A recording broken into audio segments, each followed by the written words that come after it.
নকআউটে আরো ভয়ঙ্কর হয়ে ফিরছে এমিলিয়ানো মার্টিনেজ। নতুন মিশনে কঠিন চ্যালেঞ্জের বার্তা দিল বাজ পাখি এমি মার্টিনেজ।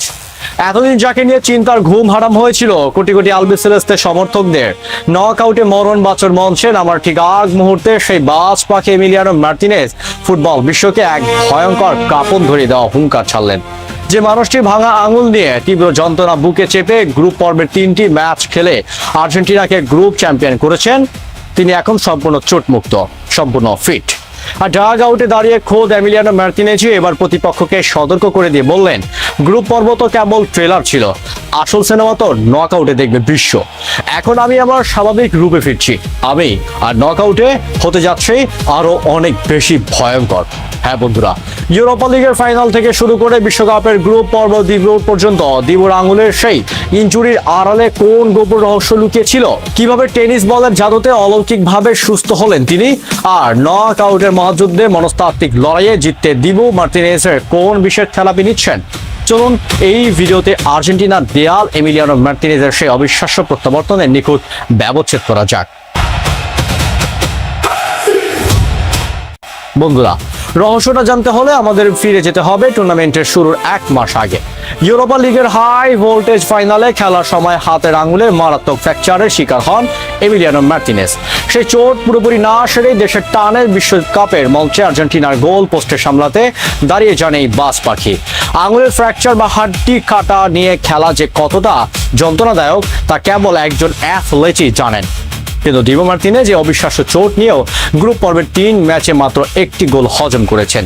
নকআউটের টিকিট কাটার পর ডালাসে 3-1 ব্যবধানে জয়ের শেষ এক এক্সক্লুসিভ সাক্ষাৎকারে মার্টিনেজ নিজেই তার এই ত্যাগের কথা স্বীকার করে বলেন, আমি দীর্ঘদিন চোটের কারণে ঠিকঠাক অনুশীলন করতে পারিনি, তাই গ্রুপ পর্বের ম্যাচগুলো খেলা আমার জন্য কেবল ম্যাচ জেতা ছিল না, বরং নিজের 7% ম্যাচ ফিটনেস ফিরে পাওয়ার সেরা উপায় ছিল।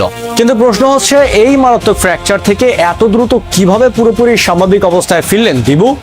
এর পেছনে রয়েছে আর্জেন্টিনার মেডিকেল টিমের এক নিখুঁত বৈজ্ঞানিক পরিকল্পনা। বিশ্বকাপের ক্যাম্প শুরুর পর প্রথমে মার্টিনেজকে 1 সপ্তাহের সম্পূর্ণ ছুটি দেওয়া হয়।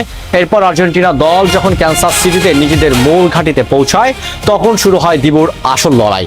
শুরুতে আঙুলে যেন কোনো বাড়তি চাপ না পড়ে সেজন্য বড় ফুটবল বাদ দিয়ে শুধু পায়ে বল নিয়ে ড্রিল করেন তিনি।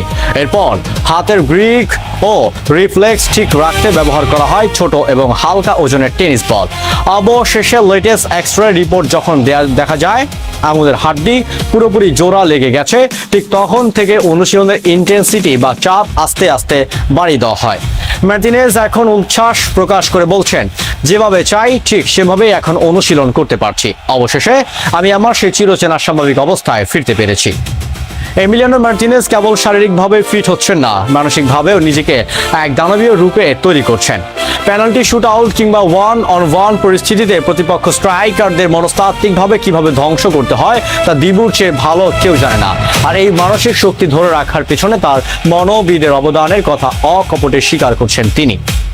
দিবু মার্টিনেজ বলেন, যখনই আমি মানসিকভাবে ভেঙে পড়ি বা অতিরিক্ত চাপে থাকি, তখনই মনকে চাঙ্গা করতে এবং নিজেকে শান্ত রাখতে আমার ব্যক্তিগত মনোবিদ বা সাইকোলজিস্ট আমাকে দারুণভাবে সাহায্য করেন। একই সাথে আমেরিকান দর্শকদের উন্মাদনা নিয়ে তিনি যোগ করেন, দর্শকদের এই ভালোবাসা আর চিৎকার সত্যি অসাধারণ। আশা করি মায়ামির পরবর্তী ম্যাচে আমরা আবারও এই উন্মাদনা উপভোগ করব।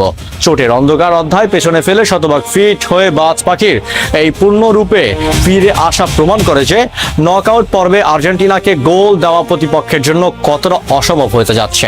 আগামী শনিবার আইভরি কোস্টের বিপক্ষে বাংলাদেশের সময় ভোর 4টায় মাঠে নামবে আর্জেন্টিনা। বন্ধুরা, আপনাদের কি মনে হয়, শতভাগ ফিট এমিলিয়ানো মার্টিনেজ কি এবারও আর্জেন্টিনার জাল অক্ষত রেখে দলকে কোয়ার্টার ফাইনালে নিয়ে যেতে পারবেন?